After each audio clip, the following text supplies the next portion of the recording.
사담 유튜브에 오신 걸 환영합니다. 오늘 위리뷰 먼저 시작을 해보도록 하겠습니다. 자, 일단 저번 주 주요 키워드들이 몇 가지가 있었죠. 자, 일단 중국의 대형 부양책들이 나왔고 거기에 대해서 반응들을 볼 수 있는 상황이 좀 있었습니다. 자, 그리고 ASML과 TSMC의 워닝이 있었고 소매 판매 지표와 하마스 리더 사망이라는 네 가지 주요 키워드를 여러분들하고 같이 한번 나눠봤었는데, 자, 일단 저번 주 기준으로 중국의 대규모 부양책이 나왔습니다. 일단 그럼에도 불구하고 실망스러운 지표가 나오면서 전체적으로 주가가 하락하는 모습이 저번 주에 보여졌는데, 이게 사실 저저번 주에 부양책 때문에 어마어마하게 올랐기 때문에 거기에 대한 반향도 있겠지만, 첫 번째로 가장 중요한 건 중국의 부양책에 대한 기대감이 조금 많이 컸던 것 같아요. 그래서 이번에 특별 채권 발행할 때 정확하게 얼마나 커다란 수치의 채권 발행을 할지를 얘기를 하지 않았어요. 그러다 보니까 이런 부분들 관련해서 생각보다 좀 실망스러운 반응들이 있었고, 그래서 초반에는 주가가 좀 하락하는 경향이 좀 있었습니다. 근데 여기에다가 추가적으로 중국의 슈퍼리치들에게 추가적인 세금 부과가 있었죠. 다만 이 추가적인 세금 부과가 외국에 있는 자금들 대상으로만 조사를 들어간다, 여기에만 세금을 부과하겠다라는 얘기가 좀 있긴 했지만, 그래도 일단 이런 부분들 자체가 악재로 작용하게 되게 되면서 주가가 하락하는데, 이거를 막으려고 추가적으로 부동산에도 340조 원에 대한 긴급 투입, 여기에다가 추가적으로 스와프 시장까지 도입을 하겠다라고 얘기하면서 막판에 좀 살아나는 모습이 나오긴 했는데, 이게 여기에다가 어저께 좀 커다란 부양책이 추가적으로 하나가 더 발표가 됐거든요. 이미 다들 아시는 분들은 아시겠지만 어제 기준으로 중국 인민은행의 대출 우대 금리가 발표가 됐습니다. 그리고 예상됐던 0.2%보다 더 높은 0.25%를 금리를 인하를 했어요. 그러다 보니까 사실 예상보다 더 많은 기준금리의 인하였음에도 불구하고 어저께 항생지수가 2%나 가까이 하락하는 모습들이 좀 있었습니다. 자, 그러다 보니까 이런 부분들 관련해서 사실 중국 쪽에서 좀 믹스드백이다, 여기에 대해서 투자를 해야 되나 말아야 되나 라고 생각하는 방향성에 대해서 올라갈 거라고 생각하는 사람들이 40% 정도, 내려갈 거라고 생각하는 사람이 25%, 모르겠다라는 사람이 35% 정도 됐는데, 자, 일단 기본적으로 중국 쪽에 대해서 지속적으로 주는 부양책이 나올 것은 사실인 것 같고요. 제일 커다란 부양책이 나왔음에도 불구하고, 대출 대금리 인하가 나왔음에도 불구하고 생각보다 사람들이 조심스럽게 투자를 안 들리고 사실 항생지수가 하락하고 있다는 것 자체는 조금 조심스러운 소식이다라고 여러분들에게 얘기를 할 수 있을 것 같아요. 자, 그러고 나서 저번 주에 있었던 ASML과 TSMC의 실적을 한번 여러분들하고 한번 볼 필요가 좀 있는 것 같은데, 자, 일단 희비가 좀 많이 갈렸죠. ASML과 TSMC. 저번 주 기준으로 ASML 어닝이 발표가 되고 나서 전체적으로 모든 반도체주가 빠지는 모습들이 좀 있었는데, 특히 ASML이 이게 좀 충격적이었던 게, 사실 순이익과 매출 정확하게 말해 이번 분기에 대한 건 좋았는데 선주문량이라고 하죠. 이제 부킹 가이던스라고 하는데, 이게 예상치의 절반밖에 안 나왔어요.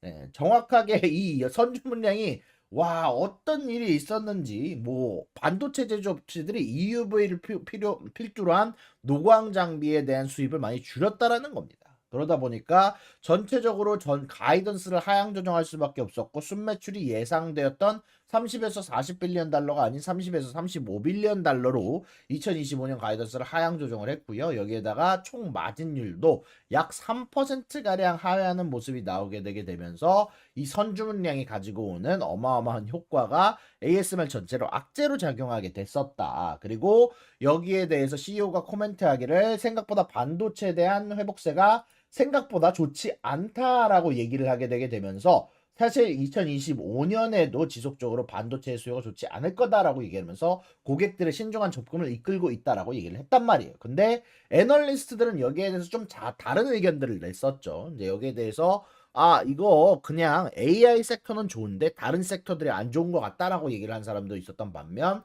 여기에 대해서 아니다, 지금 각각의 반도체 제조업체들이 생각보다 노광 장비를 필요로 하지 않고 있다라고 얘기를 하는 쪽도 있었어가지고 여기에 대해서 생각보다 왈가왈부가 많았단 말이에요. 중국은 의외로 논외였어요. 중국은 여전히 반도체 수요가 높았고 노광 장비를 끊임없이 수입해 오면서 전체 매출의 40%가 넘었다고 하고 여기에다가 내년 성장률도 아마 지속적으로 높아질 거다라고 얘기를 했는데 일단 여기에 대해서 추가적으로 결국 내후년쯤 내년 조금 넘어가게 되면서 중국 쪽 관련해서 뭐 미국의 수출 규제 때문에 문제가 생길 수도 있다라는 문제도 추가가 되긴 했다 보니까 이 ASMR 급락이 좀 있었다라고 얘기를 할 수 있었단 말이에요. 근데 다시 말씀드렸지만 이게 데이터 센터 제외를 하고 반도체들의 매출이 좋지 않은 것인가? 아니면 ASMR 혼자 문제인가? 아니면 전체 반도체가 안 좋은 것인가에 대해서 사실 많이 얘기가 나오고 있었는데 TSMC가 뒤에서 죽방을 때려버립니다.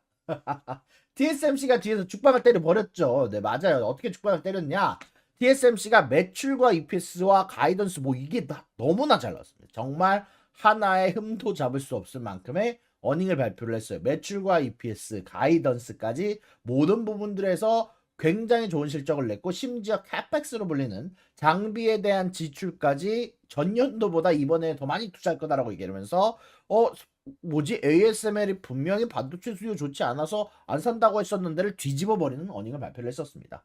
자 그러다 보니까 사실상 TSMC가 범인이 아닌 삼성과 인텔 뭐 여러 가지 다른 회사들의 어닝들이 좀 문제가 생길 수도 있다는 얘기가 나오고 있는데 자 그런 가운데 안에서 잠깐 이번에 TSMC 어닝을 보게 되게 되면 확장 계획까지 이번에 발표를 했는데 아리조나 팹은 2025년부터 대량 생산이 시작된다고 하고요. 일본 팹은 첫 번째 팹은 이번 분기 내에 생산을 시작하고 두 번째 팹은 2027년에 가동 예정이고 유럽 팹은 2027년부터 생산 예정인데 텐션이 왜 이렇게 낮은 게 아니라 지금 제 목이 맛이 갔어요. 그래서 지금 소리를 크게 못 냅니다. 제가 지금 목이 맛이 갔어요. 평소보다 텐션이 낮을 수밖에 없어. 왜? 목이 맛이 갔으니까. 자, 그 다음 소식은 자, CEO가 이번에 다음 소식이 아니라 TSMC가 이번에 CEO도 여기에 대해서 코멘트를 나누는데 여기서 제일 중요한 건 이겁니다. 자, AI 수요가 이거 거품 아니냐? 야, 이거 지속할 수 있는 수익 맞아? 마진율이 너가 지금 50%가 넘는 마진율을 가져가고 있는데 이게 맞냐라고 질문을 했습니다. 근데 여기에 대해서 뭐라고 했느냐? 자, AI 수요는 미쳤다. AI 수요는 실제로 존재하고 지금부터 시작일 뿐이지 너네 무슨 소리를 하고 있는 거야? AI로 인해서 생산성, 효율성, 품질이 향상되고 있는데 회사들이 수익을 내고 있는데 이거를 어떻게 손님들이 피해갈 수가 있냐? 고객들과의 협력을 통해서 지속적으로 장기적인 수요가 나올 거다라고 생각을 하고 있다. AI 수요는 초기 단계이며 앞으로도 수년간 성장할 예정이다라고 얘기를 하면서 사실 이 AI가 지속적으로 잘 나갈 거라고 얘기를 했고 그리고 TSMC는 성장 기회가 확실할 때 자본 지출을 늘려야 된다. 그래서 내년에 더 많은 투자를 할 건데 그를 위해서 우리가 자본지갑적 사업에 종사하고 있기 때문에 더욱더 높은 총이익률, 마진율이 필요하다라고 얘기를 했다고 이번에 어닝이 나왔죠. 실질적으로 제가 이거 어닝 거를 정리를 했었는데 자, 무튼 이런 걸로 봤을 때 결국 범인은 뭐였죠? TSMC가 아닌 것으로 예정이 되면서 사실 반도체 섹터는 여전히 잘 나가고 있는 것으로 보이고 있다라는 이야기가 나왔어요. 결국 그런 문제가 되는 게 아무래도 인텔 혹은 아니면 뭐 삼성 아마 요런 애들이 좀 문제가 되지 않을까 싶긴 한데 아마 지속적으로 좀 봐야 될 것 같고 자, 그 다음에, 자, 또, 뭐, 무튼, 여기에 대해서 결국 우리는 반도체에 대한 수요는 여전히 좋다라는 걸, 데이터 센터에 대한 수요는 좋았다라는 걸 알 수가 있었어요. 자, 그런 가운데 안에서 또 다른 거, 우리가 반도체가 들어가는 거 관련해서 문제를 하나 더 발견한 게 있어요. 자, 뭐냐? 근원 소매 판매 지표입니다. 자, 근원 소매 판매 지표 저번 주에 나왔을 때, 그때도 제가 한번 언급을 드렸지만, 자동차 판매 분명히 보세요. 소매 판매 0.4 예상보다 높네. 야 경기 지금 치어프나 근원 소매 판매 0.5 예상 0.1보다 0.4%보다 높네. 좋은 거 아닌가요? 아니죠. 소매 판매하고 근원 소매 판매하고 차이가 크다라는 건 예상치의 차이가 크다라는 건 무언가가 성장을 못했다라는 거. 자 그게 무엇이었냐? 자동차 판매가 예상보다 판매가 굉장히 저조했습니다. 자 그러다 보니까 자동차 판매에 대해서는 전달에 비해서 성장률이 제로에 가까운 모습이 나왔고요. 이 소매 판매가. 그러다 보니까 자동차 쪽을 감당하고 있는 테슬라는 이번 주에 어닝 발표가 있죠. 그래서 요거 관련해서는 조금 여러분들이 조금 조심할 만한 지표, 어닝 발표 이전에 좀 조심할 만한 지표가 아닌가 생각했는데 자 그러니까 한번 바로 이번 주에 이어서 주요 키워드, 이번 주 주요 키워드도 한번 여러분들이랑 얘기를 해볼게요. 자 일단은 네 가지 키워드 설정을 해봤는데 중국의 대출 우대 금리 인하 이거는 사실 이미 발표가 났죠. 이거 제가 사실 파워포인트 만들 당시에는 어제 3% 할 당시에는 안 났었는데 이게 이미 발표가 났습니다. 그러고 나서는 아마존과 테슬라 어닝 그리고 북한의 러시아 파병에 대한 이야기 그리고 회사별 소식 몇 가지 전달해 드릴 텐데 자 일단 대출 우대 금리 인하가 오늘 발표가 됐고요. 그리고 이번 주 같은 경우는 수요일 날 있을 베이지북 여러분들 조금 중요하게 볼 만한 필요가 있을 것 같아요. 왜냐면은 이번 주 수요일 날 나오게 될 베이지북 같은 경우는 원래는 사실 평소 같으면 그렇게 중요하지 않은데 이번에 섹터별로 혹은 지역별로 나오게 될 경제에 대한 예측치가 각각 연준에서 발표하는 수치다 보니까 이번 수요일 날 발표가 되게 될 때 개인적으로 생각했을 때 앞으로 나올 뭐 경기 침체의 징후나 혹은 반대로 너무 인플레이션이 올라가냐에 대한 징후를 살펴볼 수 있는 부분이 될 것 같아서 개인적으로는 조금 집중해서 볼 필요가 있는 것 같고 이번 주 수요일 날 기존 주택 판매 지수, 원유 재고와 20년물 채권 입찰, 목요일 날은 실업수당 청구건수, 제조업과 서비스 금융 관련 지수, 신규 주택 판매 지수, 금요일 날 내구 지수주까지 이렇게까지 주요 지표라고 볼 수 있을 것 같은데 자 일단 그런 가운데 안에서 이번 주에 테슬라와 아마존의 어닝이 있죠. 테슬라는 수요일 날 장마감 이후에 목요일 날은 아마존 어닝이 장마감 이후에 발표가 되게 되고요. 그러고 나서는 엠페이지 어닝이 화요일, 보잉 어닝이 수요일에 예정이 되어 있는데 자 일단은 여기 관련해서 아마존 관련해서 제가 좀 중요하다라고 얘기를 하는 이유는 여러분들 결국 지금 AS 사실 어떻게 보면 지금 주식시장을 지탱하고 있는 건 AI 섹터와 반도체 시장이죠. 사실 반도체 시장인데 여기에서 가장 중요한 키워드는 클라우드입니다. 클라우드를 이용하는 사실 데이터 센터들이 가장 많은 데이터 센터에 투자를 하고 있고 가장 많이 AI에 투자를 하고 있어요. 그 기업들이 어디냐? 아마존 웹 서비스, 마이크로소프트의 애저, 구글 클라우드 이렇게 세 개란 말이에요.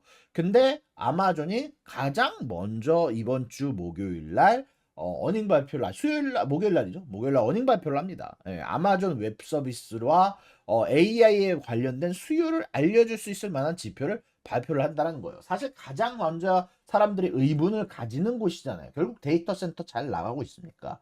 수익 창출하고 있습니까? 여기에 대해서 가장 먼저 알려줄 것이고 이게 중요한 게 뭐냐면 사실 저번에 7월 때 이렇게 어닝 발표를 했을 때 구글과 마소가 생각보다 클라우드 어닝이 안 좋아지면서 클라우드 어닝이 좀 안 좋아지면서 사실 그 당시에 마소와 구글이 급락하는 결과가 좀 있기도 했었습니다. 그때 다행히도 아마존 같은 경우는 클라우드 실적이 마소나 구글보다 좋기는 했지만 결국 이때 가장 커다란 문제가 됐었던 게 클라우드 생각보다 돈이 안 되네. 클라우드 투자는 돈 먹는 하마인데 생각보다 투자를 해도 돈을 못 받는다. 그러면 아마존의 이번 실적은 다를 것이냐? 아마존이 이번 실적이 만약에 클라우드 실적이 좋다라면 데이터 센터에 대한 뭐 투자 진행해도 되겠구나. 그게 아니라면 야 이거 데이터 센터 문제 있는 거 아니야? 여태까지 수익이 안 나? 돈 먹는 하마 되는 거 아니야? 여기에다가 호기와 반대로 AI에 대한 투자가 줄었다면 야 ASML 투자?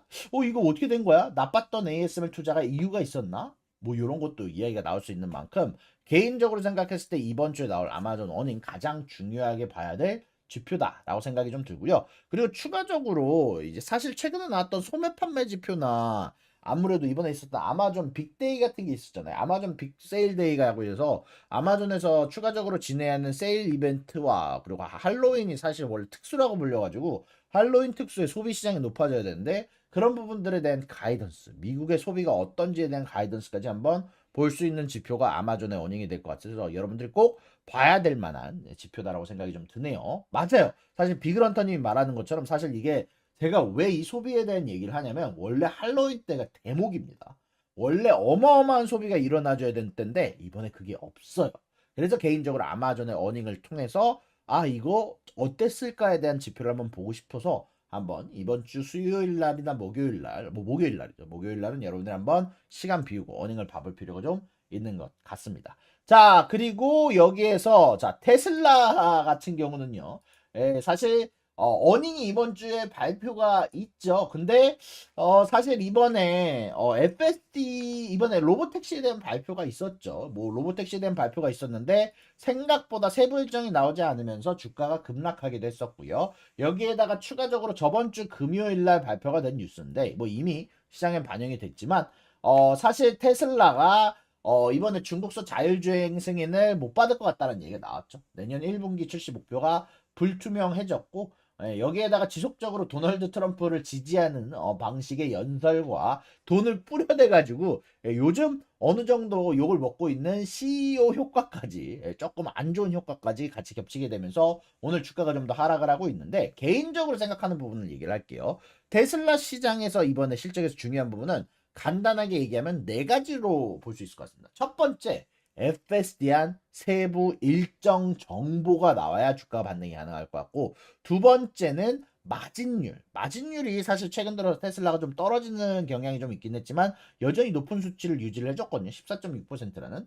근데 이게 이번에 조금 더 오를 수도 있다는 얘기가 나오고 있어요. 14.6%에서 14.9%로 오를 수도 있다는 얘기가 나오고 있는데, 아마 이게 애널리스트들의 예상치를 제가 갖고 온 거거든요. 그래서 14.9보다는 높아야지 아마 좋을 것 같고요. 그리고 올해 납품 목표를 달성하느냐 마느냐가, 요거를 제가 한번 저번에도 한번 뉴스를 전달하기도 했지만 이게 생각보다 미국 내에서의 판매는 애매했습니다. 아까도 말씀드렸지만 사실 생각 외로 중국에서의 판매 자체는 진짜 지속적으로 전기차 판매가 급등하고 있는 반면, 미국에서는 소매 판매 지표에서 봤던 것처럼 자동차 판매가 애매했단 말이에요. 자동차 판매가 생각보다 실적이 좋지 않았어요. 예, 사실 전기차 판매에 대한 지표를 테슬라가 발표를 할 때에도 생각보다 미국 판매가 이거 애매한데 라고 싶은 지표가 나오면서 특히 비싼 차는 안 팔리고 싼 차만 잘 팔리는 현상이 나오게 되게 되면서 전체적으로 납품 목표가 아슬아슬하다라는 얘기가 많이 나오고 있죠. 결국 이런 부분들이 어디에 달려있냐?